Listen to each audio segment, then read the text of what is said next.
Attention please.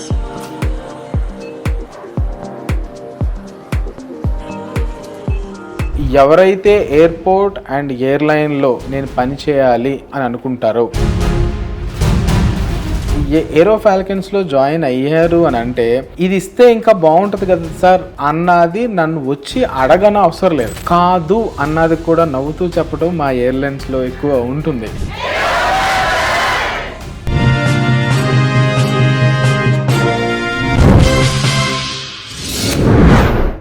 So ఇంత పెద్ద aero ఫాల్కన్స్కి founder CEO doctor Dilip Kumar గారు ఇప్పుడు మనతో ఉన్నారు. మనం మాట్లాడబోతున్నాం. మొత్తం కుల్లం మనం అడిగేద్దాం అసలు ఏం జరుగుతుంది ఇక్కడ. నిజంగానే ఎయిర్ హోస్టెస్నే తయారు చేస్తున్నారా, మరి ఇంకెవరైనా తయారు చేస్తున్నారా, అది కూడా అడిగి తెలుసుకుందాం. సార్ హలో అండి. సో మొత్తం చూసాం సార్, మీరు ఉన్నారు మాతో పాటు. సో స్టూడెంట్స్తో ఇంటరాక్ట్ అయినాం, అన్నీ ఇంటరాక్ట్ అయినాం. అంటే నాకు ఒకటి ఏమర్థమైందంటే మీరు ఇక్కడ ఓన్లీ ఎడ్యుకేషన్ మాత్రం ఇవ్వట్లే. ఇక్కడ చదువుకుంటే బయటికి పోయిన తర్వాత దీంట్లో అవ్వకపోయినా వాళ్ళు ఎందులోనైనా సస్టైన్ అయ్యేంత మైండ్ సెట్ ప్రిపేర్ చేస్తున్నారు. అవును. ఈవెన్ దట్ యాక్టివిటీస్, వాళ్ళ వే ఆఫ్ బిహేవియర్, వాళ్ళ రిసీవింగ్ అన్నీ కూడా చాలా మెచ్యూర్డ్గా ఉంది. అవునండి. So how are you feeling, అసలు ఎలా ఉంది? ఇట్స్ వెరీ సింపుల్ అండి. ఇప్పుడు మనకి ఒక కార్ డ్రైవర్ కావాలి, ఒక మంచి పెద్ద ఫ్యామిలీ, ఒకళ్ళు మీ అంకుల్ ఎవరో ఒకళ్ళు, ఒక మంచి పెద్ద ఫ్యామిలీ, వాళ్ళకి ఒక కార్ డ్రైవర్ కావాలి. ఇప్పుడు ఒక కార్ డ్రైవర్ కావాలి అంటే ఓన్లీ డ్రైవింగ్ వస్తేనే సరిపోతుందా? లేదు. అతని బిహేవియర్ బాగుండాలి, అతని బ్యాక్గ్రౌండ్ బాగుండాలి, అతను ఈ ఫ్యామిలీతో నెక్స్ట్ ఫర్దర్గా ఉండే రోజుల్లోనూ తన యాటిట్యూడ్ కానీ తను how the relation he builds up matters. So only ఒకటే డ్రైవింగ్ కావాలి అని అనుకుంటే ఇట్స్ ఇంపాసిబుల్. ఇవన్నీ చూస్తారు. డ్రైవింగ్ అనేది వాళ్ళకి ఒక అవసరం, వాటితో పాటు ఇవన్నీ కూడాను మెయిన్గా చూసుకోవటం అనేది వీళ్ళకి అవసరం. అలానే చాలా ఎయిర్లైన్స్ ఏం చేస్తుందంటే ఇప్పుడు ఒక హైలీ ప్రొఫైల్స్ వాళ్ళే వస్తారు మనకి ఎయిర్పోర్ట్లో, హడావుడిగా ఉంటారు, వాళ్ళ బిజీ లైఫ్లో వాళ్ళు హడావుడిగా వెళ్తూ ఉంటారు. సో ఇలాంటి పీపుల్ని చాలా జాగ్రత్తగా హ్యాండిల్ చేయాలి అంటే ఏదో చదివేసుకుంటే అయిపోతుంది కదండి, ఏదో ఇంటర్వ్యూ కొట్టేసి జాబ్ కొట్టేస్తాము అన్నట్టుగా కాదు కదా. సో దానికి సంబంధించిన క్వాలిఫికేషన్ ఉండాలి. అసలు ఆ ఎయిర్పోర్ట్లో మనం ఏం చేస్తున్నాము, మనం ఏం చేయాలి, కొన్ని ఎమర్జెన్సీ టైమ్స్లో కూడా మనం ఎలాంటి యాక్షన్ తీసుకోవాలి అన్నది కూడా వీళ్ళకి నాలెడ్జ్ వైజ్గా నేర్పిస్తూ అసలు ఒక మనిషితో ఎట్లా బిహేవ్ చేయాలి, ఒక మనిషి ఏ అవసరంతో మనకి ఎయిర్పోర్ట్కి వస్తాడు, ఎట్లా వాడు ట్రావెల్ అవుతాడు, కొత్తగా ట్రావెల్ చేసే వాళ్ళు ఉంటారు, రెగ్యులర్గా ట్రావెల్ చేసే వాళ్ళు ఉంటారు. సో వీళ్ళందరినీ కూడా ఎక్కడ కూడా హెసిటేట్ అవ్వకుండా వీళ్ళని చాలా జాగ్రత్తగా మనం సేఫ్ వీళ్ళని టేక్ ఆఫ్ తీసుకొని ల్యాండింగ్ అయ్యేదాకా మళ్ళీ ఆ ఎయిర్పోర్ట్ నుంచి ఇంకొక ఎయిర్పోర్ట్ వెళ్ళేంతవరకు మనం ప్రతిదీ చాలా పేషెన్సీ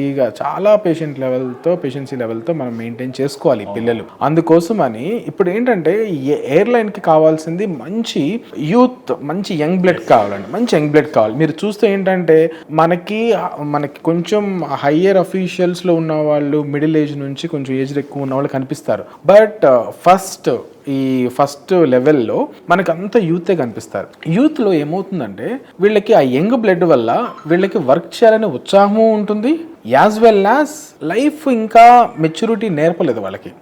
సో ఆ మెచ్యూరిటీ లేకపోవటం వల్ల వీళ్ళకి తెలిసిందే వేదం అనుకునే నుంచి ఒక రకమైన పాజిటివ్ యాటిట్యూడ్ కొంతమందికి మంచిగా ఉంటుంది, కొంతమందికి కొంచెం నెగిటివ్ యాటిట్యూడ్, ఏదో సినిమాల ప్రభావం, నేను ఇట్లానే ఉంటాను, నాకు ఇంతే కోపం వస్తుంది, నాకు ఇష్టం వచ్చినట్టుగా నేను ఉంటాను, అలా ఎయిర్లైన్స్ అనేది ఎక్స్పెక్ట్ చేయదు. అలాంటి వాళ్ళని తీసుకోరు.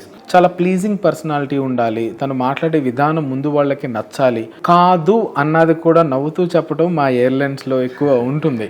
సో ఎందుకంటే మా దగ్గర ఏదైనా లేకపోతే ఐఎమ్ సో సారీ సార్ మేము ఇవ్వలేకపోతున్నాము అని అంటాం, కానీ మనం ఏదో బయట ఏదో షాప్కి వెళ్తే ఇది ఉందా అంటే వెళ్ళిపో అన్నట్టుగా ఉండదు మనకి. సో ఆ హాస్పిటాలిటీ కావచ్చు, వీళ్ళ వే ఆఫ్ థింకింగ్ లెవెల్స్ కావచ్చు. అందుకే మీరు ఇందాక చూస్తే ఆ యాక్టివిటీస్ ఉన్నాయి కదా, అది టైం మేనేజ్మెంట్కి సంబంధించిన యాక్టివిటీ. ఈ పర్టికులర్ టైంలో ఈ టాస్క్ని ఇట్లా ఫినిష్ చేయాలి అంటే ఒక పనిని ఎంత ఈజీగా ఆడుతూ పాడుతూ చేసుకోవాలి అన్నది మేము ఇక్కడ నేర్పిస్తున్నాం. సో రేపు ఎయిర్లైన్ వెళ్తే ఏమవుతుంది, ఒక ఎయిర్పోర్ట్లో పనిచేస్తున్నప్పుడు ఎక్కువసేపు నుంచుంటారు.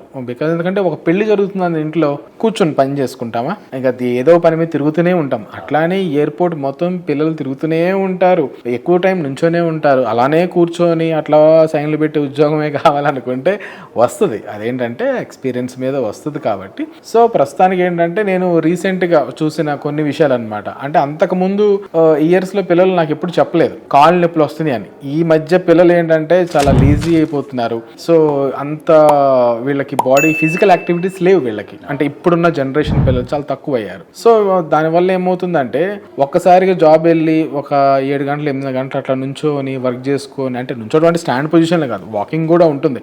బట్ ఏంటంటే ఫస్ట్ 45 days ఒక అయ్యప్ప మాల్ లాగా ఫీల్ అవ్వాలండి. అక్కడ ఉన్న అట్మాస్ఫియర్ కానీ ఫిజికల్గా మనం ఎంత ఇప్పుడు 45 days అయిపోయింది అనుకోండి, బాడీ అలవాటు పడిపోతుంది. డైలీ మనకు తెలియకుండా ఒక 7-8 కిలోమీటర్లు తిరిగేస్తాం లోపలే. అందుకే చాలా ఫిట్గా కనిపిస్తారనమాట, చాలా నీట్గా ఫిట్గా.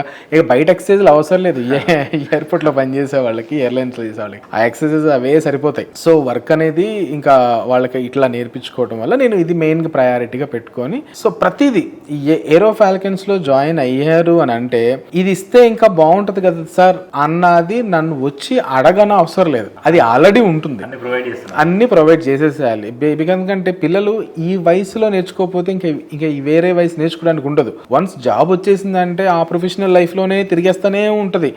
శాలరీ వచ్చిందా, రేపు షిఫ్ట్ ఏంటి, హాలిడే ఎప్పుడు, వీక్ ఆఫ్ ఎప్పుడు, ఫ్రెండ్స్ ఏంటి, మ్యారేజెస్ ఏంటి, వీటి మీదే ఒక కొత్త లైఫ్లోకి వెళ్ళిపోతారు. కాబట్టి నేర్చుకోవాల్సిన జ్ఞానం కానీ నాలెడ్జ్ కానీ ఉండాల్సిన విధానం కానీ అన్నీ మేము కొంచెం స్ట్రిక్ట్గానే ఉంటాము. కొంచెం ఆ స్ట్రిక్ట్నెస్ కి భరించలేక, మా డిసిప్లిన్ భరించలేక పారిపోయే పిల్లలు కూడా ఉంటారు. అంటే ఒకటండి, పారిపోయే వాళ్ళు ఎక్కడ నుంచి పారిపోతారు, లైఫ్ లో ఒక ఇష్యూ వస్తే దానిలో నుంచి కూడా పారిపోతారు. బట్ పారిపోకుండా ఉండి నిలదొక్కుని జాబ్ కొట్టి అక్కడ నిలదొక్కున్న వాళ్ళే లైఫ్ ని సాధిస్తారు. పారిపోతామంటే పారిపోతూనే ఉంటారు. సో అట్లా లేకుండా అంటే ఉంటారులేండి. అంటే కొంతమంది ఏంటంటే ఇక్కడికి ఎంజాయ్ చేద్దాము అన్న కొంతమంది మూడ్లో వస్తారు, ఏదో టైం పాస్గా వెళ్దాంలే అనుకుంటా వస్తారు. వెళ్ళిపోయి మనం కూర్చుంటే జాబ్ వచ్చేసిద్దిలే అనుకుంటారు. బట్ మేము ఇక్కడ ప్రతి వీకెండ్ ఎగ్జామ్స్ ఉంటాయి. సో ఇప్పుడు ఎన్ని క్లాసులు జరుగుతున్నాయో మార్నింగ్ టు ఈవినింగ్, మళ్ళీ రేపటికి ఏదో హోంవర్క్ ఉంటుంది నైట్.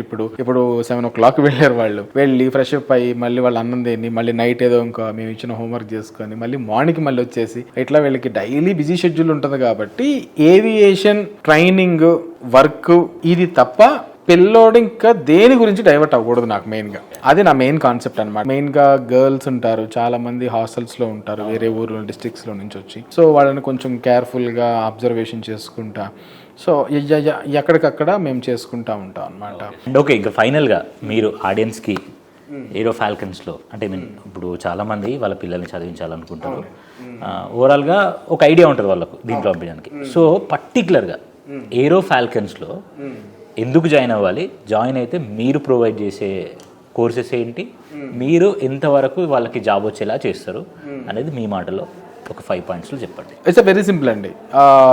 ఎవరైతే ఎయిర్పోర్ట్ అండ్ ఎయిర్లైన్లో నేను పని చేయాలి అని అనుకుంటారో వీళ్ళు ఏవియేషన్ మేనేజ్మెంట్ ట్రైనింగ్ అని చేయాలి. ఆ ఏవియేషన్ మేనేజ్మెంట్ ట్రైనింగ్ ఇవ్వటమే ఏరో ఫాల్కన్స్ యొక్క మెయిన్ థింగ్. ఇందులో రకరకాల కోర్సులు ఉంటాయి. అందులో airline operations, airport operations, air ticketing, air cargo and cabin crew and pilot training, flight dispatcher, RTR, aerospace technical publication ఇవన్నీ కూడాను ఉంటాయి. బట్ ఇన్ని 9 types of courses Andhra, Telangana, Tamil Nadu, Karnataka, even ఢిల్లీలో కూడా ఈ 9 కోర్సులు చెప్పే అకాడమీ లేదు. ఎందుకంటే ఒకళ్ళు ఒకదాని మీదే వాళ్ళు చదువుకొని ఉండొచ్చు, వాళ్ళు ఎక్కడి నుంచో ఫ్రాంచైజీ తెచ్చుకొని ఉండొచ్చు, వాళ్ళు ఏదో బిజినెస్ చేద్దాం అని అనుకుని ఉండొచ్చు. కానీ ఏరో ఫాల్కన్స్ ఏంటంటే we're a group of people. మేము pilots and aeronautical engineers and aircraft maintenance engineers and airport managers ఉన్నారు. అండ్ మీరు ఇందాక చూసిన Ajanta madam cabin crew head ఉన్నారు. సో మేము అందరం కలిసి ఏ డిపార్ట్మెంట్కి ఆ డిపార్ట్మెంట్ అన్ని రకాలుగా మేము ఒక చోటకి తీసుకొచ్చాం ఏవియేషన్ ట్రైనింగ్. పాస్ట్ 6 yearsగా మనం చూసుకుంటే మనకి బ్యాంక్ కోచింగ్లు అంటే దొరికేస్తాయి, ఏదో సాఫ్ట్వేర్ కోచింగ్లు అంటే దొరికేస్తాయి. ఏవియేషన్ ట్రైనింగ్ అనగానే ఇది ఎవరికి తెలియదు. కాబట్టి ఈ ఫీల్డ్ సంబంధించిన ఈ ఫీల్డ్కి అసలు సంబంధం లేని వాళ్ళు కూడా ఒక బిజినెస్ లాగా పెట్టేయటం అయిపోయింది. నేను ప్రతిదీ చాలా డీటెయిలింగ్గా ఇక్కడ మా స్టాఫ్తో మంచి ట్రైనింగ్ పిల్లలకి ఇవ్వాలి, ఫస్ట్ ఇప్పించాలి అని ఈ 5 కోర్సెస్ ఒక కాంబినేషన్ లాగా పెట్టి ఈ 5 కోర్సెస్ నేను నేర్పించేస్తాను ముందు పిల్లలకి. ఒక 6 months ఎక్కువ అండి పిల్లలకి. బట్ నేనేంటంటే కొన్ని కంట్రీస్లో 1 year డిప్లొమా కావాలని అడుగుతున్నారు. సో 6 months తర్వాత మాక్సిమం 6 monthsకి పిల్లలకి 90% సిలబస్ అయిపోతుంది, రెడీ అయిపోతాడు నాకు. ఆ తర్వాత మెల్లగా ఇంటర్వ్యూలకు పంపించుకోవటం, కొంచెం డల్గా ఉన్న స్టూడెంట్స్, కొంచెం యావరేజ్గా ఉన్న స్టూడెంట్ 1-2 రిజెక్ట్ అవ్వాలి. పిల్లలకి ఇంటర్వ్యూస్ రిజెక్ట్ అయితే వాడికి ఇంకా ఏం నేర్చుకోవాలని తెలుస్తుంది. ఆ తర్వాత ఇంకా మనం లైఫ్లో ఒక పక్షి తను ఎగరడం ఫస్ట్లో ఎగిరి ఒక 2 సార్లు కింద పడి ఓహో ఇట్లా కాదు ఎగిరాల్సింది, ఇట్లా ఎగరాలి అని వన్స్ లాస్ట్ తెలిసిపోయింది అనుకోండి, ఇంకా ఆ పక్షికి మళ్ళీ మనం నేర్పించాలా ఎట్లా ఎగరాలని.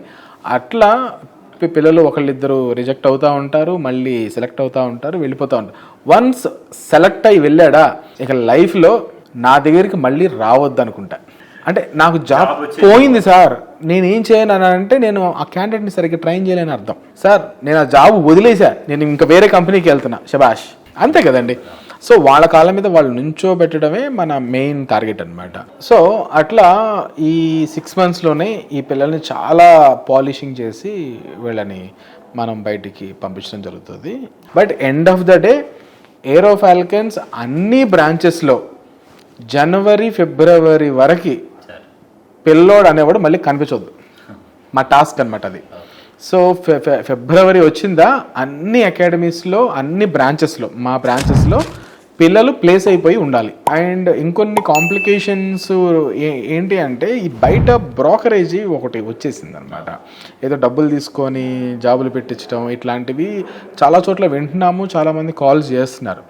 అలాంటివి దయచేసి ఏంటంటే నమ్మొద్దు. ఈ ఆడియన్స్ అనేవాళ్ళు ఏంటంటే మనం కష్టపడకుండా ఒకటి సాధించాలి, మనం కష్టపడకుండా మనకు ఒకటి వచ్చేయాలన్న ఫీలింగ్లో డబ్బులు కట్టేస్తే వచ్చేస్తుంది, ఏదో చేసేసుకుంటాము, మనం చదవ అవసరం లేదు, ట్రైనింగ్ అన్న అవసరం లేదు అన్నట్టుగా కొంతమంది ఫీల్ అవుతూ ఉంటారు. దయచేసి అట్లాంటివి నమ్మొద్దు, అలాంటివి జరగవు. బికాజ్ ఎందుకంటే డబ్బులు అయితే వాడు తీసుకుంటున్నాడు, ఫైన్, బాగుంది, అసలు నీకు ఏం పని చేయాలి ఆ లోపలికి వెళ్తే అనే క్లారిటీ ఉండదు. సింపుల్ అండి. ఒక మేనేజర్ వస్తారు, Abhishek ఇట్లరా go to the Amperia and take cones and submit in ATC and prepare the BCS documents for AEP and come and meet me at Tops అంటాడు. ఇప్పుడు మీకు ఏమర్థమైంది? ఇది ఎక్కడ టాప్స్ 1 అంటే టెర్మినల్ ఆపరేషన్స్ 1లో కలవమన్నాను. ర్యాంప్ అనేది ఒక ఏరియా, అక్కడికి వెళ్ళి ఇందాక మార్షలింగ్ కోన్స్ ఉన్నాయి కదా, get the cones and submit in ATC అంటే ఎయిర్ ట్రాఫిక్ కంట్రోల్లో పెట్టి అక్కడ నుంచి బీసీఎస్ అనే కొన్ని డాక్యుమెంట్స్ తీసుకొని అవి ఫిలప్ చేసుకొని ఏఈపీకి ఇచ్చేసుకొని ఆ తర్వాత నన్ను టెర్మినల్ 1లో ఉంటాను, వచ్చి కలవైంది. ఇప్పుడు ఒక మేనేజర్ వచ్చి మాట్లాడాడు అనుకోండి, వీడు పిచ్చి మొహం వేసుకుని చూస్తూ ఉంటాడు. 1 గంట తర్వాత వస్తాడు మేనేజర్ వచ్చి పుట్టు తిడతాడు, వీడికి ఏం అర్థం కాక తెల్లమొహం వేసుకొని చూస్తాడు. ఇంకా అందరి ముందు తిట్టినప్పుడు ఇంకేమవుతుంది, సిగ్గుపోయితే రేపటి నుంచి ఉద్యోగానికే రాదు. అట్లా జాబులు మానేసిన వాళ్ళ బయట పిల్లలు నేను చాలా మందిని చూశాను. బికాజ్ ఎందుకంటే ఒక విలువతో జాబ్ చేయాలి, ఒకటి నేర్చుకొని ఆ తెలివితేటలతో ఎదగడం అది వేరే ఉంటుంది. సో దయచేసి ఎవరికో ఏదో డబ్బులు ఇచ్చేస్తే వెళ్ళిపోతుంది అన్నట్టుగా వెళ్ళొద్దు అనమాట. అండ్ ఇంకొకటి ఏంటంటే బ్లాక్ షిప్ మ్యాజిక్ అని ఒకటి ఉంటుందండి. ఒక పిల్లోడికి ఇప్పుడు మీరు మధ్యాహ్నం చూశారు కదా, శ్రీకర్ అండ్ భరత్, వీళ్ళకి ఇండిగోలో వచ్చినాయి. ఇంకా పిల్లలందరూ నేను ఇండిగోలో కొట్టాలి. ఇంకా ఏంటంటే ఒక బ్లాక్ షీప్ లాగా అట్లా వెళ్ళొద్దు. మెయిన్గా మేము అబ్జర్వ్ చేసిన కొన్ని విషయాలు ఏంటంటే, కొంతమంది ఒక ట్రెండ్లో టికెటింగ్ అంటారు, అందరూ ఏరి టికెటింగ్ వైపే వెళ్తారు. మన నుంచి ఏంటంటే ఏరో ఫాల్కన్స్లో ఫస్ట్ ఇక్కడికి వచ్చారు. ఎందుకు వచ్చారు? జాబ్ కోసం వచ్చారు, ట్రైనింగ్ అయిపోయింది. ముందు నీకు ఇంట్రెస్ట్ ఉన్న దాంట్లోకి నువ్వు స్టార్ట్ అవ్వు నీ కెరియర్. నీ ఫ్రెండ్కి ఇంట్రెస్ట్, నువ్వు నీ ఫ్రెండ్తో వెళ్ళాలి అని అనుకుంటే ఏమవుతుందంటే, ఇప్పుడు చిరంజీవి గారు బాగా డాన్స్ చేస్తారండి, బాలసుబ్రహ్మణ్యం గారు బాగా పాటలు పాడతారు. బాలసుబ్రహ్మణ్యం గారికి ఎందుకో ఒక సాంగ్ పాడితే ఏదో ఒక పెద్ద నంది అవార్డు, ఏదో పెద్ద అవార్డు వచ్చింది. పాట పాడితే మంచి అవార్డు వచ్చిందని ఇప్పుడు చిరంజీవి గారు పాటలు పాడతాం స్టార్ట్ చేస్తే సరే చిరంజీవి గారు మంచి డాన్స్ వేయటాన మంచి ఇంత పెద్ద స్టార్ అయ్యారు. నేను కూడా డాన్స్ చేసి మంచి స్టార్ అవుతానని బాలసుబ్రహ్మణ్యం గారు చిరంజీవి గారిలాగా ఇప్పుడు డాన్స్ చేయడం స్టార్ట్ చేస్తే అవుతుందా? అంటే ఎవరిలో ఉన్న టాలెంట్ వాళ్ళ ఓన్ అండి. వాళ్ళ స్కిల్ని వాళ్ళు డెవలప్ చేసుకోగలిగితే వాళ్ళు పర్సనల్గా వాళ్ళకి కెరీర్ గ్రోత్ ఉంటుంది అనమాట. Did you understand? వాళ్ళ పర్సనల్ గ్రోత్ కోసం ఏంటంటే పక్క నుండి చూసి ఫాలో అవ్వద్దు బ్లాక్ షీప్ లాగా. నీకు దేంట్లో ఇంట్రెస్ట్ ఉంది, నువ్వు ఏ పనిని హ్యాపీగా చేయగలవు, నువ్వు ఏ పనిలో నువ్వు సాటిస్ఫాక్షన్ నువ్వు అవ్వగలవు, కంపెనీకి ఇవ్వగలవు, పని చేసుకుంటా పోతే డబ్బులు వెనకమాల వస్తూ ఉంటాయి. Thank you sir, thank you so much. Thank you, have a great day. ఇది ఏరో ఫాల్కన్స్ ఇన్స్టిట్యూట్ యొక్క దాని స్టార్టింగ్ ఎండింగ్, అసలు దానికి ఉన్న గోల్ ఏంటి, అక్కడ వర్క్ చేసే వాళ్ళు ఏంటి, అక్కడ స్టూడెంట్స్ ఏం నేర్చుకుంటున్నారు అంతా మీరు చూశారు. ఒకవేళ మీ పిల్లల్ని ఇక్కడ జాయిన్ చేయాలనుకుంటే కింద కాంటాక్ట్ నెంబర్ ఇచ్చా, ఆ కాంటాక్ట్ నెంబర్కి కాల్ చేసి మీ ఇన్ఫర్మేషన్ తీసుకొని వచ్చి జాయిన్ అయిపోండి. It's a best.